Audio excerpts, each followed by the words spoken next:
Hello there. This is a video regarding the HP LaserJet 2300 series of printer, and specifically about the problem with duplexing multiple page projects. Specifically, this is a rather interesting issue because it involves the magnetic solenoids that are inside the printer and a issue with the adhesive that holds the noise-reducing bumpers in place here. Now, I'm not going to necessarily talk about how to get the printer to this state. There are plenty of guides available online for that, but this is just to talk about how to fix the issue with duplexing and jamming problems. So, what I want to point out here is that this printer is probably at least 5 or 6 years old. I don't know the exact date, and it was brought into us because it was jamming. Basically, these solenoids here help hold the gears in place. Sorry if that's a little bit blurry there. I'll try to back it out a little bit. Anyway, so these gears get held back and forth by these solenoids, which are little magnets down here. Now, originally, when HP sells these, there's a little tiny bumper that basically prevents that noise there. But over the years, that bumper gets worn down, and then all that's left stuck on the metal is just the adhesive that originally held the bumper in place. And you can already probably tell where I'm going with this. What happens is that the adhesive just causes this little metal armature to stick in place, and then because printers depend on millisecond or less time differences, obviously everything goes downhill from there. So if you watch what happens here, basically when I release this, it should snap back right away, but if it sticks hard, you see how there's a delay when I release my finger from that. That's what's causing the printer to jam. The one that causes the duplex problems in particular, I think, is this one, which has the exact same problem as the other ones. So, we have to remove those solenoids. Once you have the solenoid removed, just one screw down there should do it. What you can do is remove the spring from the solenoid that holds the armature in place. And yeah, just to try to turn this into the light here, you can already see that there's all kinds of black gunk caked on the top and bottom there. That's the remainder of the bumper. So here's a bumper right there. And there might have been a little bit of one up there at the top as well. So here and here, we need to just get all of that stuff just rubbed completely off.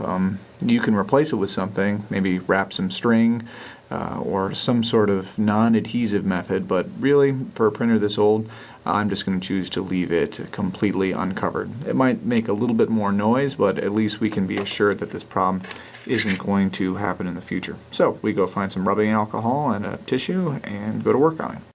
So as you can see here, we've removed all of the adhesive from the armature of the solenoid, and we've also taken it off the body of the solenoid. We can see how clean that is right there. No more of that black adhesive. Now, while I was doing this, I looked online, and it seems that, contrary to what I said previously, what we do want to do is actually take some kind of piece of plastic or some sort of magnetic resisting stuff and just stick it back on the place where the adhesive used to be. The reason for that is that a lot of times people just clean that off like I was planning on doing, and they don't replace it, and then there's a problem with residual magnetism from the solenoid. So it fires, it causes the metal to still be slightly magnetic, and then you have the same jamming and timing issues because, once again, all it takes is a microsecond of delay and then the printer will jam. So what I'm going to do is I'm just going to stick a little piece of tape back onto there, and I probably can't do that while I'm holding the camera, so I'll just demonstrate again when it's back. Now, as you can see, that's what it looks like with my little gray piece of electrical tape stuck on there. Now you can go ahead and put the spring and the screw back into the solenoid and hook it back in. Just be very careful when putting the spring back on there, because I would suggest doing it from this angle here, otherwise that spring is going to try to act like a rubber band and shoot off into far corners of your office, which has already happened to me twice now, so just be careful when hooking that back on.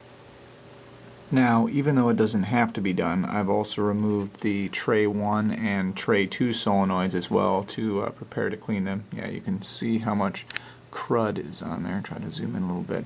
Yeah, that brown patch there, that's what is on all the solenoids, and that's what you need to remove because it gets really sticky with use. It doesn't feel as bad as the duplexer one was. But yep, that is the main cause of the sticking issue. So we'll get those cleaned off and hopefully things will work.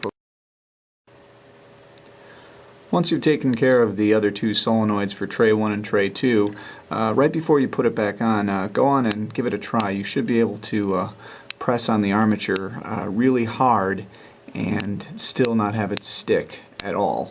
So that should mean that, of course, the adhesive, thanks to the little electrical tape I put on there, it's not going to pose a problem, and we're not going to have any issues with residual magnetism either.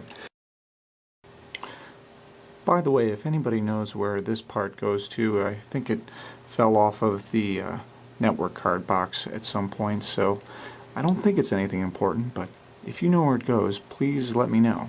Thanks.